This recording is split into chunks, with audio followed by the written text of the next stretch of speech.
Is Stellantis in trouble? Stellantis owns brands like Ram, Dodge, Chrysler, Fiat, Alfa Romeo. I love their Alfa Romeo Julius. I've always wanted one. Is Stellantis in trouble though? Let's find out.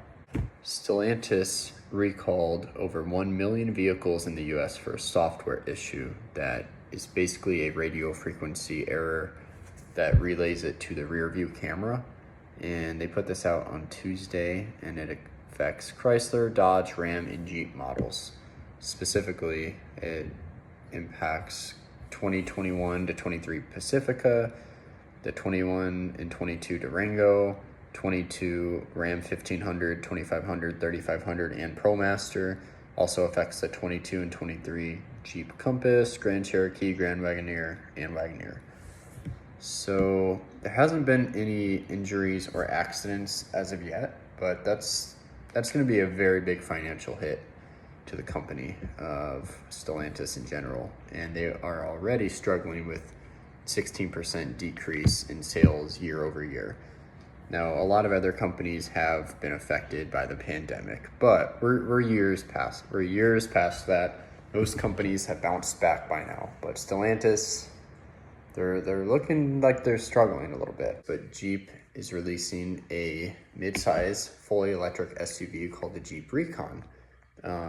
It might be out in 2025. I think it's either going to tank Stellantis or it's going to save them.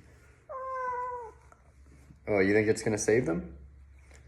So the Jeep RECON is a fully electric mid-size SUV that is supposed to compete with the likes of the Cybertruck and specifically, I think, the Ford Bronco, because it's supposed to be off-road, rugged, still able to be a daily driver, and it has power folding roof and doors that can come off. The RECON is supposed to start around 60,000, and it can go all the way up to 80,000 with the Sahara high altitude model and various models like that.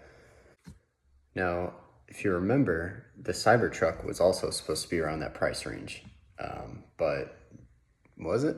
Hell no, it was more like double that price. So it's hard to say if Jeep's gonna hold on to that price. I really do think that if they do this right, it can boost their sales and get them into the EV world. Is that good? I'm not sure. In my opinion, I think it could be a fail because the Cybertruck is starting to turn into a fail. In my opinion, this is my opinion. Sure, they went for over MSRP for the first few months, and they slowly trickled down. If you follow Hoovie's Garage or Good Morning YouTube, which is his other account with April Rose, he has been a firm believer that the Cybertruck sales and overall value is going way down. They're depreciating like heck. They started out going for over 100,000 over MSRP, then they dropped to closer to 150,000. Now we're seeing them for around 100,000 or less. And then if you look at how Teslas have depreciated in general, Elon Musk originally said that the Model S, when they came out with it years ago, that it would not depreciate like a normal car, that it would hold its value. Well, he was right about the not depreciating like other cars. It actually depreciated more than most modern cars.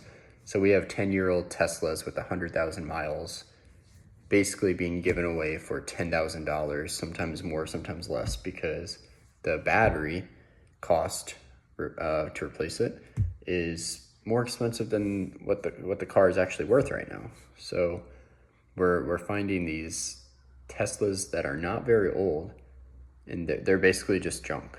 They're just lawn ornaments, unless someone really wants to go through the trouble and cost of replacing it, which it's not worth it. Don't do that.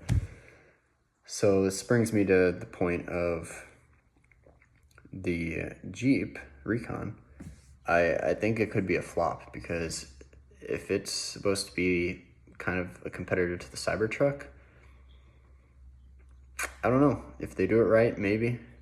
But if it comes out more in line with the Ford Bronco, I think it could be successful, but we got to keep in mind it's fully electric. The Ford Bronco is not.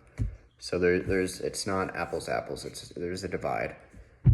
So I'm really not sure how that's gonna go, but I don't know. Let me know what you guys think in the comments.